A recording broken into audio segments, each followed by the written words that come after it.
यह कोई साधारण कल्पना नहीं, बल्कि ऐसा रहस्य है जिसे हमारे प्राचीन शास्त्रों ने सत्य के रूप में दर्ज किया है।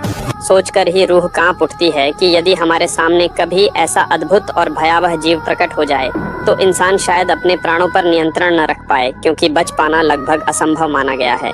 यह कोई लोक कथा नहीं, बल्कि वह वर्णन है जिसका उल्लेख श्रीमद् भागवत, महापुराण और महाभारत के आदि पर्व में मिलता है, नागों के अधिपति वासुकी के रूप में।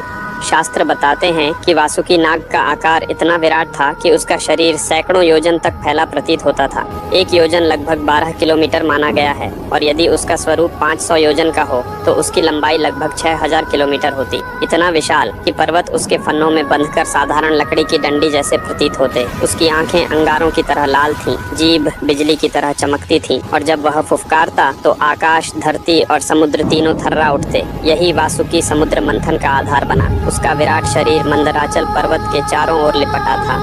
एक ओर देवता खींच रहे थे, दूसरी ओर दानव, और हर फुफकार के साथ समुद्र में उफान और पृथ्वी में कंपन दौड़ जाता। इतना भयावह और अद्भुत जीव जिसका नाम सुनकर देवता कांप उठे, वही वासुकी भगवान शिव के गले में मात्र एक आभूषण की भांति सिमटकर विराजमान है। यही सत्य बताता है कि शिव केवल मृत्यु के स्वामी नहीं, बल्कि काल, ब्रह्मांड और अनंत शक्तियों के अधिपति हैं।